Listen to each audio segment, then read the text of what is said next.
প্রিয় দর্শক, গত একদিন আগেই রোববার আমি যে কন্টেন্টটি করেছিলাম শুল্ক সংক্রান্ত বিষয়ে যুক্তরাষ্ট্রের সঙ্গে, সেখানে বেশ কিছু প্রশ্ন তুলেছিলাম আপনাদের সামনে সরকারের উদ্দেশ্যে।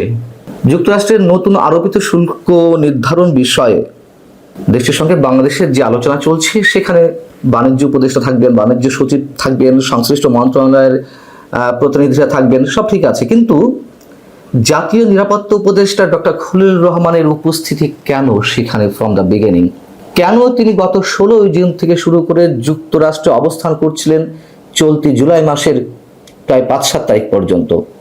প্রতিটি বৈঠকে কেন তার সরব উপস্থিতি, এবং বাংলাদেশে এসেও তিনি ভার্চুয়ালি এ সংক্রান্ত বৈঠকে উপস্থিত ছিলেন?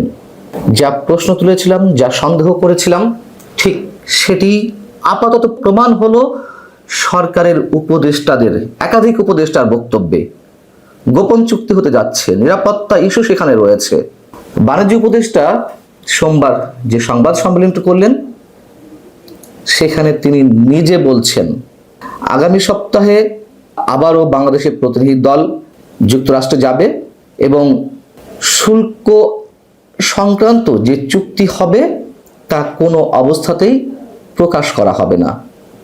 তিনি নিজে বলছেন, কেন প্রকাশ করা হবে না? চুক্তি সংক্রান্ত যে শর্তগুলো থাকবে, তার মানে গোপন চুক্তি হতে যাচ্ছে স্পষ্টভাবে। কি থাকছে সেই চুক্তিতে? সেন্ট মার্টিনে মার্কিন ঘাঁটি করার কোনো শর্ত থাকবে? অথবা সাম্প্রতিক সময় যে তুমুল বিতর্কিত এবং আলোচিত ইস্যু মিয়ানমারের রাখাইনের উদ্দেশ্যে সেই কথিত মানবিক করিডোর দেওয়া হবে? যদিও শোনা যায় যে করিডোরের ইস্যুটি তারা ঠিকই সফলভাবে এগিয়ে নিয়ে যাচ্ছে সরকার। বাংলাদেশের বন্দরগুলো বিদেশিদের হাতে বা পশ্চিমাদের হাতে তুলে দেওয়া হবে? অস্ত্র ক্রয় সংক্রান্ত বিষয়ে যুক্তরাষ্ট্রের বিশেষ কোনো নির্দেশনা প্রতিপালন করতে হবে? আমরা এগুলো কিছুই জানি না, তবে এগুলো নিশ্চয়ই আমাদের আলোচনায় আসতেই পারে, নইলে গোপন চুক্তি কেন? সরকারের আর এক উপদেষ্টা, বিদ্যুৎ, জ্বালানি ও খনিজ সম্পদ বিষয়ক উপদেষ্টা মোহাম্মদ ফাউজুল কবির খান, তিনিও একই কথা বলেছেন আলাদা আরেকটি সংবাদ সম্মেলনে। তিনি নিজের মুখে জানিয়েছেন যুক্তরাষ্ট্র বাংলাদেশের সঙ্গে প্রথমে একটি ফ্রেমওয়ার্ক চুক্তি চাচ্ছে, যেখানে তাদের নিরাপত্তা সহ বিভিন্ন বিষয় রয়েছে। বোঝা গেল তো বিষয়টি? যে প্রশ্নগুলো কেবল উত্থাপন করলাম, তার সারমর্মটা আমাদের আরেক উপদেষ্টার মুখ থেকে উচ্চারিত হলো।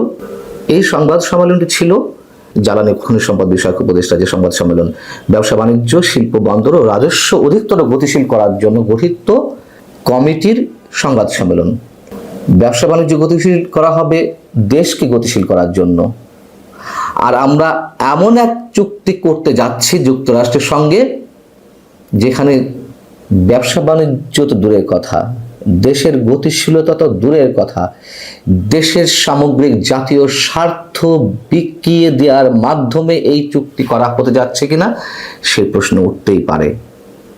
ফাউজুল কবির খান বলছেন যে আমেরিকার কিছু কৌশলগত বিষয় রয়েছে, তার মধ্যে নিরাপত্তা ও অন্যান্য দেশের সঙ্গে ব্যবসা বাণিজ্য ইত্যাদি বিষয় অন্তর্ভুক্ত। অর্থাৎ এর আগে আমরা কিছু শর্ত জেনেছিলাম, যুক্তরাষ্ট্রের কিছু ডিসক্লোজার এগ্রিমেন্ট থাকবে বা ক্লজ থাকবে। যুক্তরাষ্ট্র যে রাষ্ট্রের উপর নিষেধাজ্ঞা দিবে, বাংলাদেশের সেই রাষ্ট্রের সঙ্গে কোনো সম্পর্ক রাখতে পারবে না, অথবা যুক্তরাষ্ট্র বিশ্বের যে কোনো প্রতিষ্ঠানের উপর যদি নিষেধাজ্ঞা দেয়, তার সাথেও বাংলাদেশে কোনো লেনদেন থাকতে পারবে না, ইত্যাদি ইত্যাদি আরও বিষয়, এবং অস্ত্র ক্রয় সংক্রান্ত চুক্তিও বা শর্ত সেখানে থাকতে পারে। এখন এই চুক্তিটি করা হলে কি হবে? সরকারের পক্ষ থেকে অজুহাত দেওয়া সম্ভব হবে যে আমরা তো নইলে শুল্ক কমাতে পারছিলাম না, এই জন্য আমাদেরকে এই ধরনের চুক্তি করতে হয়েছে। বলার সুযোগ পাবে যে আমরা আমাদের রপ্তানির স্বার্থ ঠিক রাখতেই এই ধরনের চুক্তি করতে বাধ্য হয়েছি, আমরা ব্যবসায়ীদের স্বার্থ দেখার জন্যই এই চুক্তি করতে বাধ্য হয়েছি, এরকম অনেক কথা বলা হবে। অথবা শুল্ক যদি সহনীয় মাত্রায় নামিয়ে আনা না যায়, যেহেতু 35% শুল্ক আরোপ করে বসে আছে, তখন সরকার বলতে পারবে না, আমরা তো ব্যর্থ হইনি, আমরা দেশের স্বার্থ বিকিয়ে দেইনি। নানান ধরনের অজুহাত, নানান ধরনের বিষয় তারা দাঁড় করাতেই পারে। কিন্তু প্রশ্ন হচ্ছে, ভিয়েতনাম বা ভারতের জন্য যে 20% শুল্ক প্রায় নির্ধারণ করা হয়েছে, সেক্ষেত্রে এই রাষ্ট্রগুলো কি তাদের স্বার্থ, দেশের স্বার্থ বিকিয়ে এই চুক্তি করছে? তারা তো ঠিকই 20% নামিয়ে আনতে সক্ষম হচ্ছে।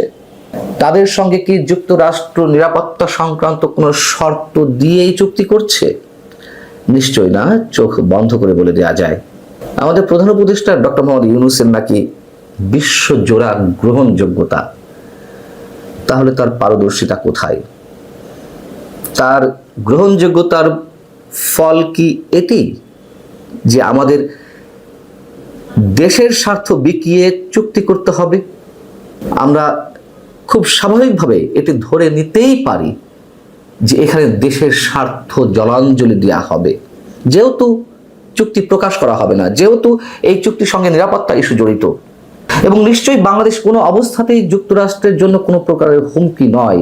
সেই আটলান্টিকের ওপারে একটি দেশ, আর এপারে হাজার হাজার মাইল দূরে একটি দেশের সঙ্গে নিরাপত্তা কি কারণ থাকতে পারে নিরাপত্তাহীনতার? যুক্তরাষ্ট্রকে যখন ডক্টর মোহাম্মদ ইউনূসের পক্ষ থেকে চিঠি দেওয়া হয়েছিল যে 37% শুল্ক প্রথমে আরোপ করা হয়েছিল এপ্রিলে, তখন 3 মাসের জন্য স্থগিত করে রাখা হয়েছিল। সরকারের পক্ষ থেকে অনেকে বলার চেষ্টা করছিলেন ডক্টর মোহাম্মদ ইউনূসের কি গ্রহণযোগ্যতা, এক চিঠিতেই নাকি 3 মাসের জন্য শুল্ক স্থগিত করে দিয়েছে। এটি তো 70টির মতো যে দেশের সঙ্গে তাদের এই ধরনের শর্ত আরোপ করা করে বিষয় রয়েছে, তাদের সবার শুল্কই 3 মাসের জন্য স্থগিত করেছিল। যাই করুন না কেন, আপনাদের পারদর্শিতা দেখার অপেক্ষায় রয়েছি, অনেক দেখেছি, কিন্তু অবশ্যই সাধু সাবধান।